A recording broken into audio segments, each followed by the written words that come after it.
ай сайын ба? Мынамен есептелген ба, мынамен есептелген ба? Сіздердің талап етіп жүргендеріңіз осы ғой? 10 теңгеде осы уақытқа шейін менге келіп бер, жинақ қыздырмаған. Армысыздар, ағайын, құрметті қазақ елі. Күні кеше ғана Шымкент қаласындағы нөмір 4-ші Досмұхамбетов атындағы жалпы орта мектебіндегі мұғалімдердің басшылық тарапына наразылықтарын телеарналарда, жаңалықтарда көрсеткен болатын. КТК арнасынан біздер бұл жаңалықты көріп, журналистер өзіміздің тобымызбенен журналистік зерттеу бастадық. Ұстаз мәртебесі деп жатамыз. Ұстаздардың жан айқайы қаншалықты рас, қаншалықты өтірік. Шын мәнде бұл ұстаздардың жан айқайын еститін құлақ бар ма деген мақсатта біздер журналистік тобымызбенен журналистік зерттеу жүргізуге смарт-топ ақпараттық агенттігімен жолға шықтық. 2 күн журналистік зерттеу барысында біздің анықтағанымыз, баяндап өтсек, мектеп ұжымының 4 мұғалімнен сот арқылы соттың шешіміменен өз орындарына қызметтеріне қайта тағайындалған. Соттың шешіміменен 4 мұғалімнің бос жүрген күндеріне лайықты сомалары өндірілсін деп берілген. Бұл сомалар өндірілген, барлық қаражат құйылған. Алайда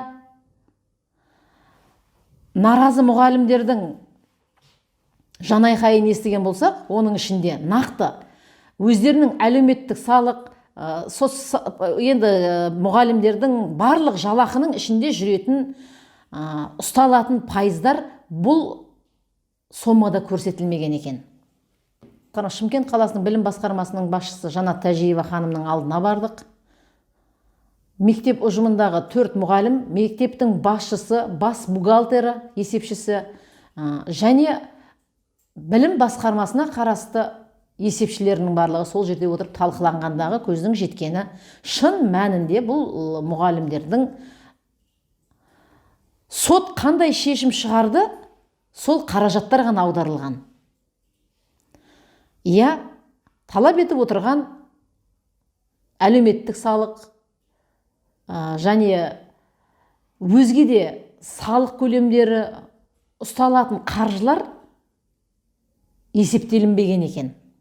Былай айтқанда мұғалімдердің талабы өте орынды. Бірақ осы мұғалімдердің жан айқайын көшеге шығартпай, мектеп ішкі мәселесінде өздері шешуге болмас пе еді? Соттың шешімін орындағаннан кейін мектеп ұжымы соттың шешімімен келген 4 өзінің қызметкеріне, әріптестеріне алдарына шақырып түсіндірме жұмыстарын жүргізген уақытта бұндай айқай-шу бүкіл Қазақстан еліне шықпаған болар еді. Мұғалімнің мәртебесі, ұстаз мәртебесі биылғы жылы өте қатты қолға алынып жатқан бәріміз де білеміз. Бірақ шын мәнде біздер ұстаздың мәртебесін қалай сақтап жатырмыз? Ұстаздардың мәртебесі көтеріліп жатыр ма? Тиісті деңгейде атқарылып жатыр ма?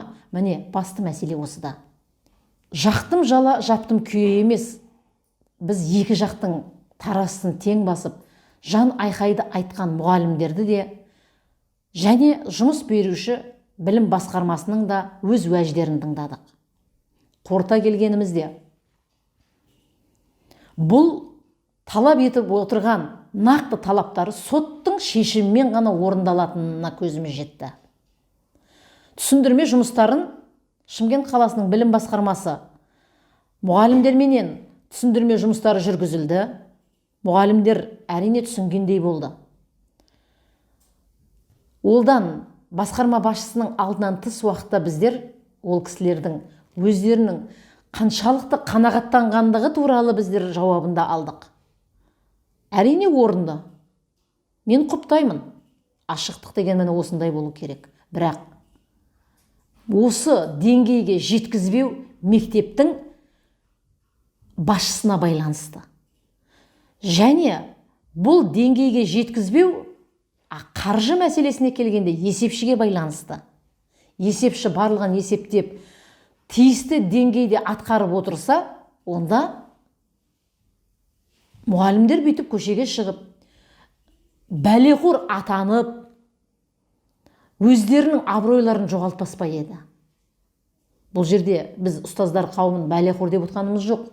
Сыртқы көзқарасқа, қоғамдағы көзқарасқа қарасаң, осылай бәлеқорлық жасамасаң, өз наныңды алып жей алмайсың деген көзқарас қалыптасқан.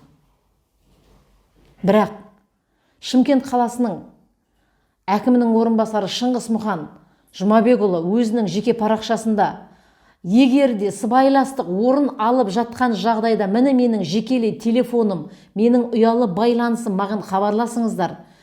Кім зәбір көріп жатқан болса, мұғалімдердің қандай да бір қудалауға ұшырап жатқан болса, біз дайынбыз тыңдауға деген үндеуінен кейін мінекей Шымкент қаласының мұғалімдері өз құқықтарын талап ете бастады.